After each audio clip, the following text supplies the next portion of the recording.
Hey guys, Sarah here, and welcome back to another Hot Books review. Today's bev is some hot chocolate. Ooh, that's hot.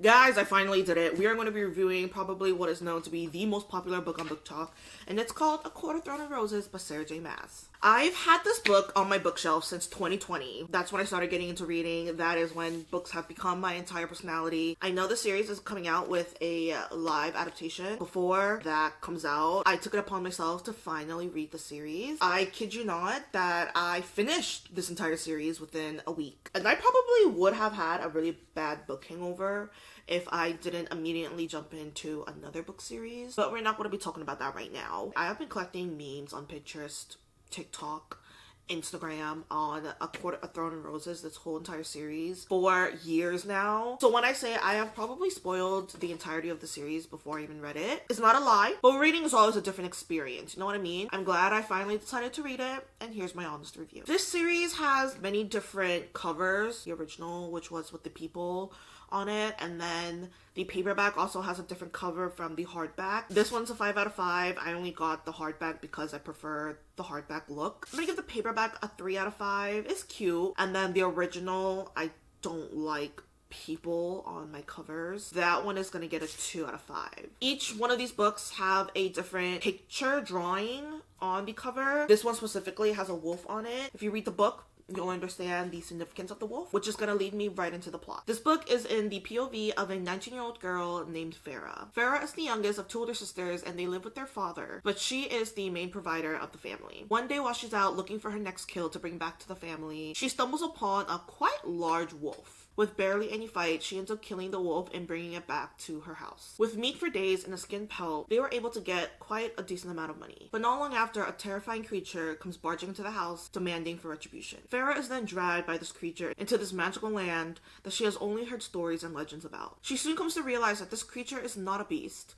but an immortal fairy who once ruled her world. As Farah adapts into her now forever home, she starts to realize that something is not right in the fairy world. I'm on the boat where this is gonna be my least favorite in the series. I do think it is a slow burn. You can almost read this one as like a Beauty and the Beast retelling. She is held captive by a beast who is also an immortal fae. There's almost like an agreement between the two that makes her stay in this situation. There's a curse that's involved. So in a way, if you do like Beauty and the Beast, then I do think you'll enjoy this. It is a slow burn. I will say the last probably like 200 pages is where things get really intense and interesting. It is slow, but you also gotta understand, we don't know anything about this magical world of Prithian, so you just gotta be really patient as we are world building. What is really great about this series, because it's so popular, there are so many fan art out there. So if you are one of those people who need that visual to be able to picture what's kind of going on. For example, if you don't know what a fae looks like or a high lord looks like, with the pointy ears, the long luscious hair,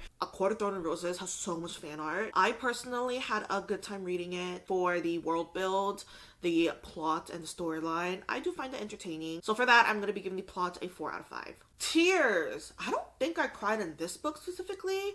I did cry in the other books, but not this one. Romance. I don't want to spoil, so I don't want to say too much. Just know it is a romantasy, and I am giving this a 5 out of 5. 5 out of 5 usually means the end result. This whole book is about love. So, I'm just going to leave that at that. Characters. I'm going to give this one a 3.5 out of 5. I took off points because I really don't like it when the female main character is this weak, frail, little tiny girl who hasn't eaten and drank in days, but she can kill. Like, she can take down a 6 foot something jacked buff dude with a dagger. I know that's what a lot of people had issues with this book. Overly strong female main character to make her fit that standard of, I don't need a man, I'm independent, but yet she weighs like 90 pounds. Just doesn't work. The only reason why it's not any lower is because I do think these characters, like their personalities, are very interesting. The villain, Amarantha, as much as we hate that woman, her character I found to be very interesting, very fascinating. And then we have other people. Rhysand we meet. He's also a very complex character. The main MMC for this book, I didn't really have much of an opinion about him. He was just kind of there. But even him, he has his own complex storyline.